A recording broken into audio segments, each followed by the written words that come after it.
With Japan, there is scope for growing business. We've done decently on investment. We have a target of 5 trillion yen. We have, I believe, reached about halfway in the target. That's what I was told. The changing geo-economics and new investment strategies of many countries, we have to work much harder. I think the strategic people in Japan also appreciate that they have to work with India, that our interests are very convergent.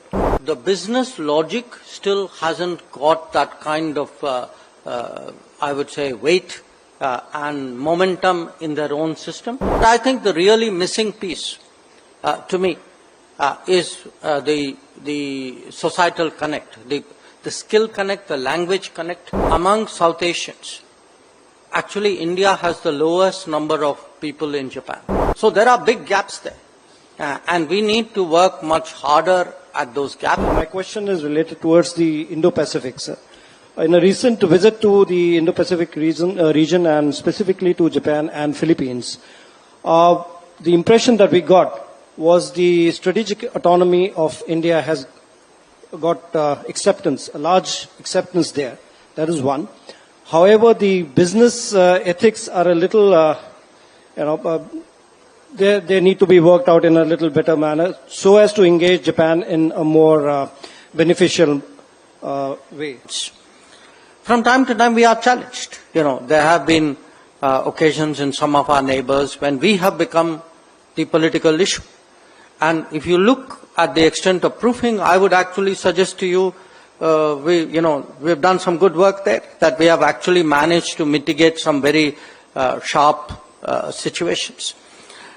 So I do see that really as a continuing issue. I think it is a policy which I feel has served us well. It needs to be built upon. And in many ways, to me, the 2 or 3 crisis points, or where they have really judged us. One, I think, was the Sri Lanka economic crisis. That while everybody else, including the IMF, was taking its own sweet time, we actually moved very decisively, very quickly, and very massively. Our bilateral package is 1.5 times the IMF package.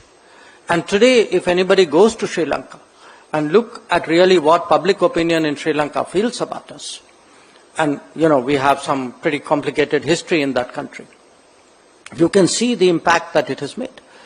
I would say to some degree it has also been the case with the other neighbors when it came to COVID, that almost all the neighbors got their first vaccines from us. When the Ukraine conflict took place, they appreciated the fact that in many cases, many of them actually had, because they buy basically energy on the spot market, many of them were actually not even getting response to their tenders because of the tight energy market at that point.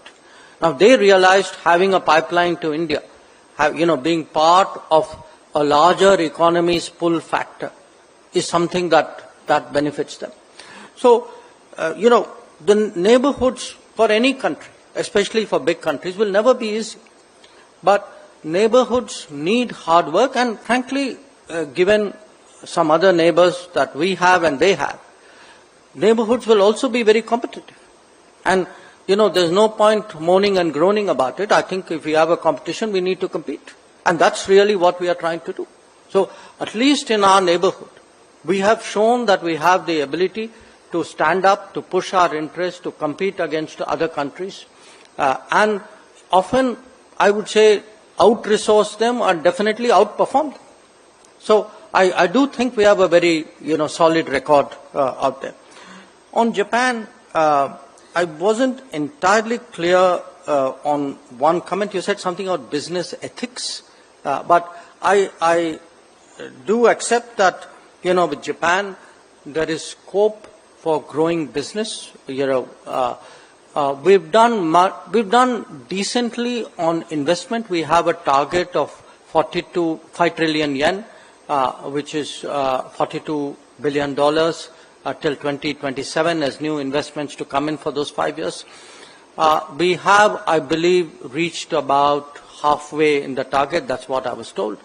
But the fact is, given today, the changing geo-economics and new investment strategies of many countries, we have to work much harder with Japan. My own sense, I've just come back from Japan day before yesterday, and yesterday actually evening we had the Speaker of the Japanese Parliament here with a political business mixed delegation. We have, in a sense, a basic political understanding.